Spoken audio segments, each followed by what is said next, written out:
করে বিধাননগরে কেন্দ্রীয় নির্বাচন কার্যালয় ভাঙা থেকে শুরু করে একাধিক কর্মী সমর্থক বিজেপির এমনকি প্রার্থীরাও আক্রান্ত হয়েছেন ও আসানসোলেও কিছু বিচ্ছিন্ন ঘটনা ঘটেছে।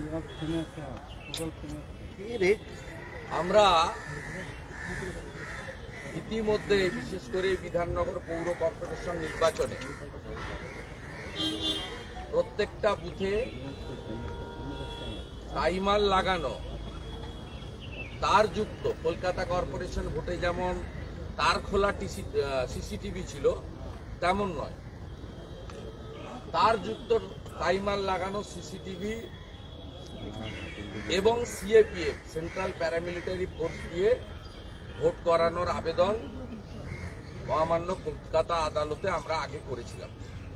আদালত সিসিটিভি তো অনেক আগেই অ্যালাউ করে দিয়েছেন ও সিসিটিভির প্রত্যেকটা ফুটেজ স্টেট ইলেকশন কমিশনকে রিজার্ভ করার অর্ডারও আদালত অনেক আগেই দিয়েছিল। গতকাল যে শুনানিটা শেষ হয়েছিল কেন্দ্রীয় আধা সামরিক বাহিনীর বিষয়ে, তার আজকে অর্ডার তো আপনারা দেখেছেন, আপলোড হয়েছে। তাতে মুখ্য সচিব এবং স্টেট ইলেকশন কমিশনারকে দায়িত্ব দিয়েছে মহামান্য কলকাতা উচ্চ আদালত 12 ঘন্টা আপলোড হওয়ার 12 ঘন্টার মধ্যে কেন্দ্রীয় বাহিনী মোতায়েন করার। আমরা এই ব্যাপারে স্টেট ইলেকশন কমিশনের প্রধান সৌরভ দাস এবং সচিব নীলাঞ্জন সান্ডিল্য, আমি এবং আমাদের ইলেকশন ম্যানেজমেন্ট টিমের যিনি কোঅর্ডিনেটর শিশির বাজুরিয়া মহোদয় এবং আমাদের রাজ্যের বিধায়িকা এবং রাজ্য সাধারণ সম্পাদিকা শ্রীমতী অগ্নিমিত্রা পল, আমরা স্টেট ইলেকশন কমিশনকে পরামর্শ দিয়েছি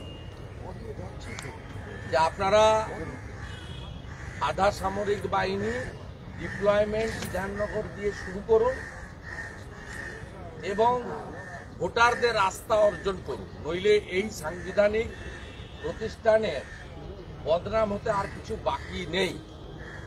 এক্ষেত্রে জেনে রাখা দরকার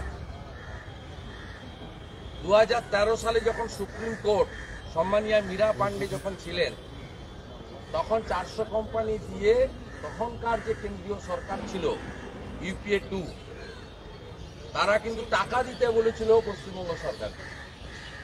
এক্ষেত্রে আমাদের সেন্ট্রাল গভর্নমেন্টের পক্ষ থেকে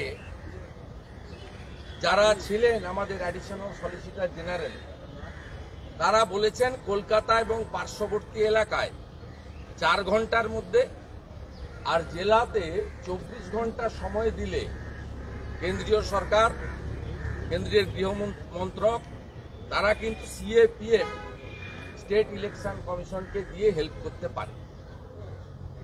এই বিষয়ে আমরা পরামর্শ দিয়েছি, কারণ এদের অনুরোধ করে তো আর লাভ হবে না, আবেদন নিবেদন করেও লাভ হবে না। আর আমরা গণতন্ত্রে বিশ্বাস করি, আমরা মারপিটও করতে পারব। আমরা আশাবাদী উচ্চ আদালত যেহেতু বলেছে যে তোমরা যদি সিএপিএফ না দাও তাহলে স্টেট ইলেকশন কমিশন তার কমিশনার তারা লায়াবল থাকবে কোনো ইনসিডেন্ট। আমি আশা করি একজন আইএএস অফিসার এই ঝুঁকিটা অন্তত পশ্চিমবঙ্গে নেবেন না, কারণ পশ্চিমবঙ্গ এখন মমতা ব্যানার্জি আর তৃণমূলের দৌরাত্মে আর পুলিশের অত্যাচারে গ্যাস চেম্বার অফ ডেমোক্রেসি হয়ে গেছে। কালকের খণ্ডচিত্রগুলো ঘুরে বেড়াচ্ছে ওটা ভারতবর্ষ জুড়ে। কেমন আছে পশ্চিমবঙ্গ? সিনিয়র এমএলএ মিহির গোস্বামী পচা ডিম খাচ্ছেন, তার গায়ে ছুটছে লুম্পেনরা দিনহাটার। কি কদর্য ভাষায় বাপের সমান লোককে এই লাল চুল কানে দুল, তার নাম যুবা তৃণমূল। এই লুম্পেন গুলো যারা নিজের নাম নিজের পরিবারের নামটা স্বাক্ষর করতে পারেন কিনা সন্দেহ আছে, যাদের একমাত্র এজেন্ডা কয়লা, বালি, চন্দন কাঠ, গরু পাচার করা, সেই লোকগুলো মিহির গোস্বামীকে কি করেছে বাংলার জনগণ দেখেছে। বাংলার জনগণ দেখেছে ডিসিআর কাটা সত্ত্বেও বোলপুরে এসডি অফিসের কাছে দোকানে কয়লা চোর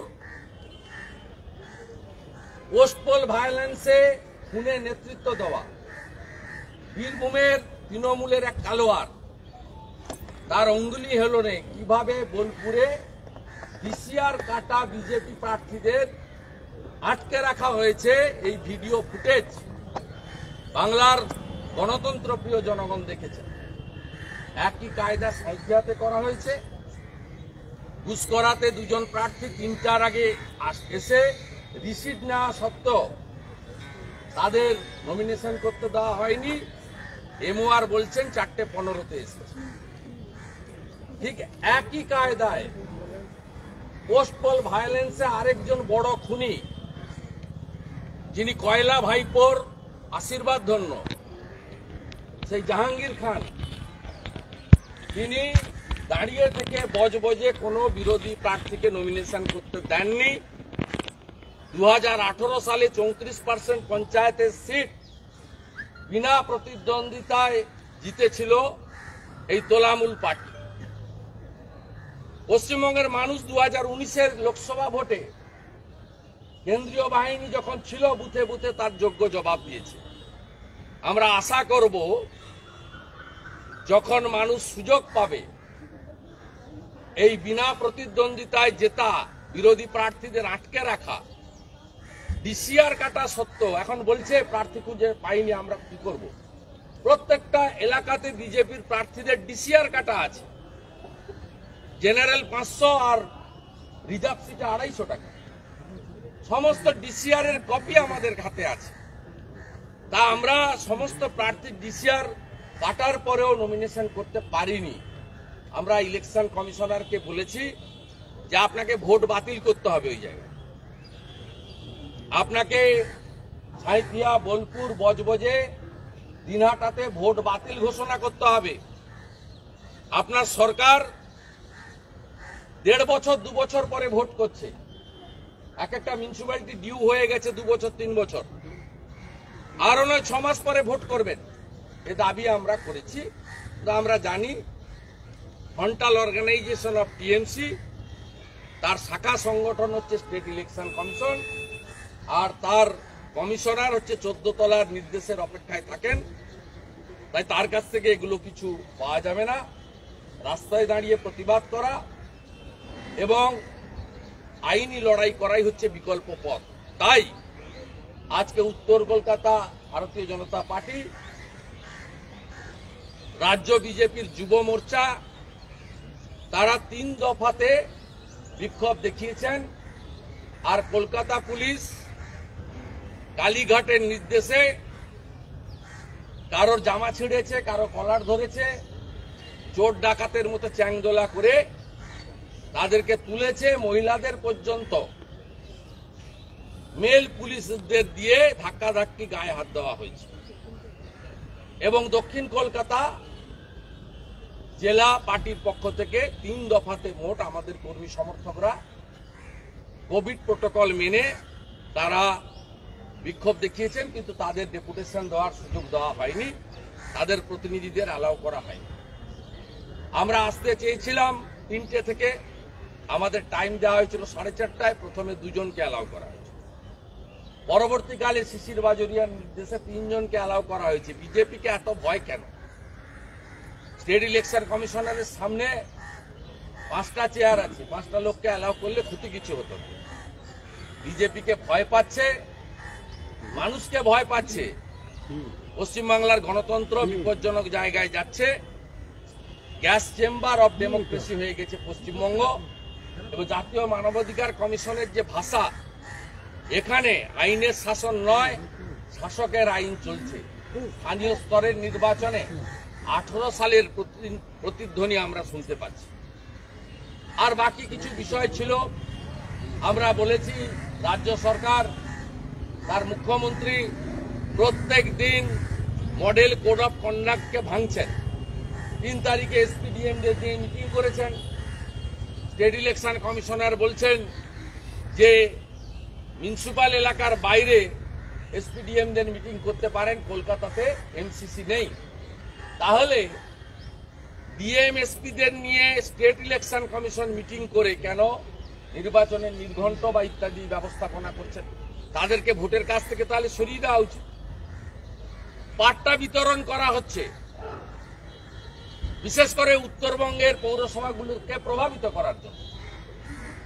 ঠিক একইভাবে অনেক কর্মসূচি নেওয়া হচ্ছে ফেব্রুয়ারি মাসে, যাতে মিথ্যার উপরে দাঁড়িয়ে আমরা পশ্চিমবঙ্গ আছি, ভাতা বিতরণ করে পশ্চিমবঙ্গকে যিনি পঙ্গু করছেন, যে রাজ্যে চাকরি নেই, শিল্প নেই, বাণিজ্য নেই, সরকারি কর্মচারী, শিক্ষক, পুলিশের ডিএ নেই, পেনশনারদের গ্র্যাচুইটি পিএফ এর টাকা ফেরত দেওয়া হয় না, সেই রাজ্যে যত রকম মিথ্যা কথা বলে এই নির্বাচনকে প্রভাবিত করা যায় তার চেষ্টা করছে রাজ্য সরকার, নেতৃত্ব দিচ্ছেন মুখ্যমন্ত্রী। আর স্টেট ইলেকশন কমিশন নবান্নর ভয়ে যত রকম অপকর্ম তারা করছে তাকে সমর্থন দিচ্ছে। আমরা আমাদের কথা বলে এসেছি, আমরা আশাবাদী শুভবুদ্ধির উদয় হবে, সিএপিএফ দিয়ে বিধাননগরের ভোট হবে এবং কালকে যা যা ইনসিডেন্ট ঘটেছে গোটা রাজ্য জুড়ে তার সমস্ত এফআইআর এর কপি আমরা দিয়েছি। আমরা আশা করব তার ব্যবস্থা তারা নেবেন। ভারতীয় জনতা পার্টি শেষ দিন পর্যন্ত লড়াই করবে এবং মহামান্য উচ্চ আদালতের নির্দেশে 14 তারিখ কাউন্টিং নয়, একসাথে 112টা জায়গায় যাতে কাউন্টিং হয় তার জন্য মহামান্য উচ্চ আদালতের যে নির্দেশ ছিল সেই আবেদনও আমরা আজকে জমা করিয়ে দিয়েছি এক্ষুনি, যাতে স্টেট ইলেকশন কমিশন সেটা কনসিডার করে একসঙ্গে কাউন্টিং এর ব্যবস্থা। যদি এরপরেও যদি রাজ্য পুলিশ দিয়ে যদি ভোট হয় তাহলে সেই ক্ষেত্রে কি করবেন? আর কেন্দ্রীয় বাহিনী এর সঙ্গে একটা অ্যাড করছে, এই কেন্দ্রীয় বাহিনী যে ডিপ্লয়মেন্ট, এটা নিয়ে আপনার কি মনে করছেন? আশাবাদী যে কেন্দ্রীয় বাহিনী ঠিকঠাক কাজে লাগানো হবে কেন্দ্রীয় বাহিনী?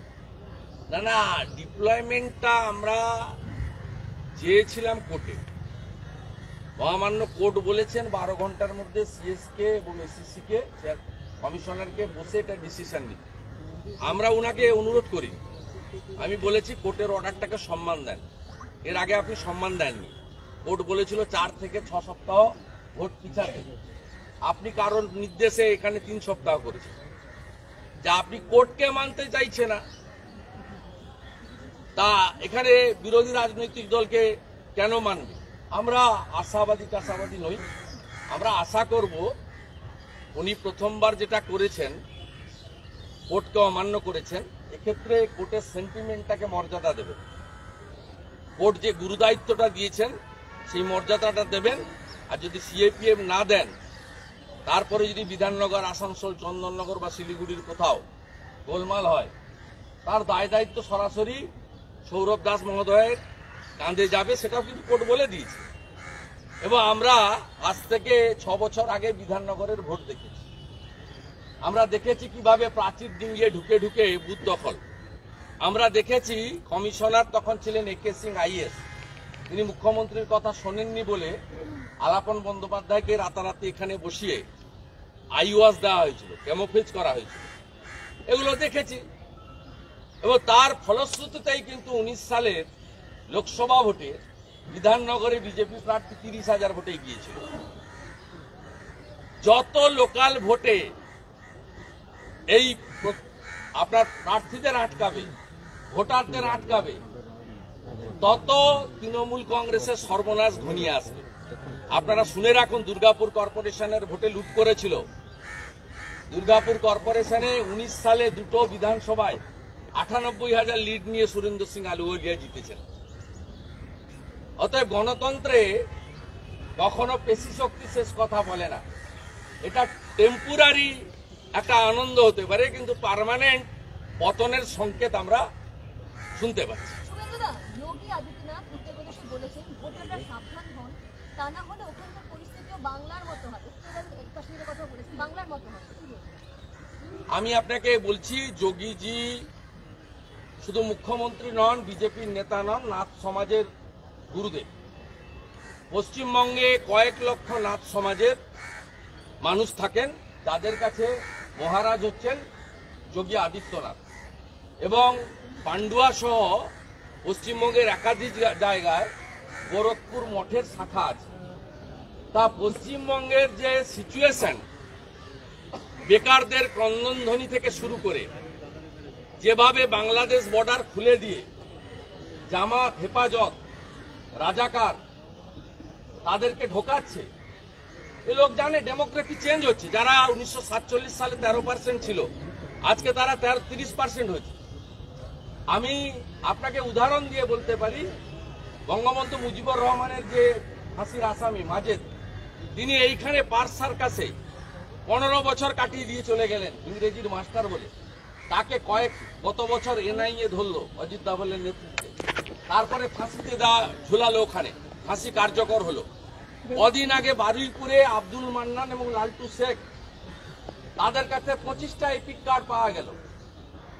পশ্চিমবঙ্গ তো কার্যত এই শক্তির হাতে চলে গেছে শুধু ভোট ব্যাংকের রাজনীতির জন্য।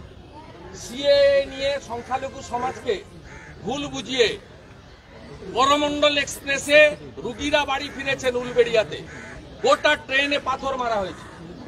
হাজারদুয়ারিতে ট্রেন, লালবাগে হেরিটেজ ট্রেনকে পোড়ানো হয়েছে।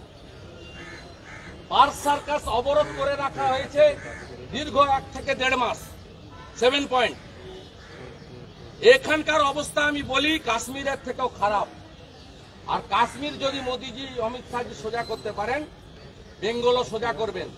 আর আজকে পশ্চিম ইউপিতে চ্যানেলগুলো খুলে দেখুন, যারা বলেছিলেন পশ্চিম ইউপিতে অন্য কিছু হবে, দেখুন পশ্চিম ইউপিতে দল মত নির্বিশেষে সব ভোট যোগী আদিত্যনাথকে দিচ্ছে।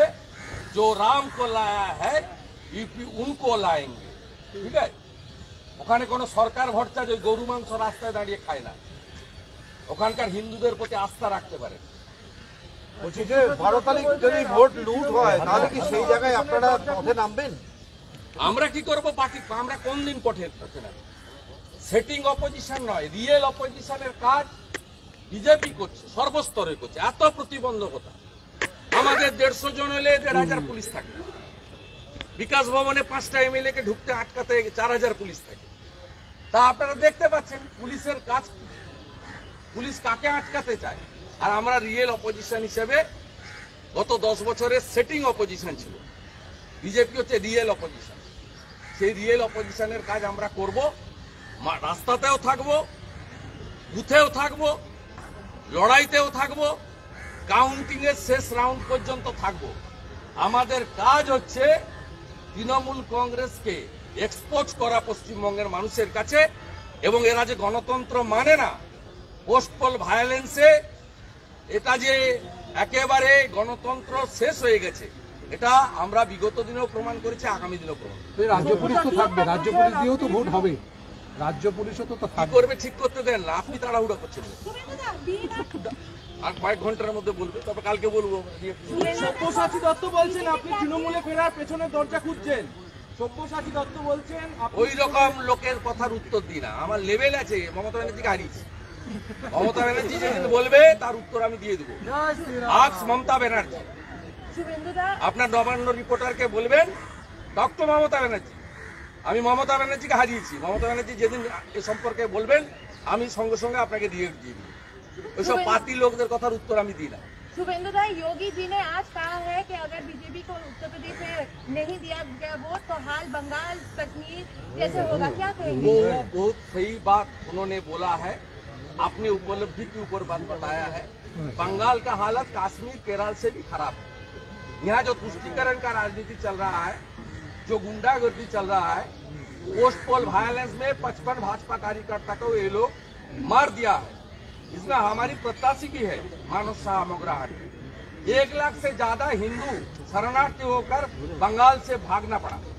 ये हालत बहुत गंभीर है। यहाँ डेमोक्रेसी चेंज हो रहा है, हर दिन डेमोक्रेसी चेंज हो रहा है। और बांग्लादेशी घुसपैठियों को ममता बनर्जी ने दामाद बना रहा है और प्रधानमंत्री को बाहरी का आदमी बोल रहा है।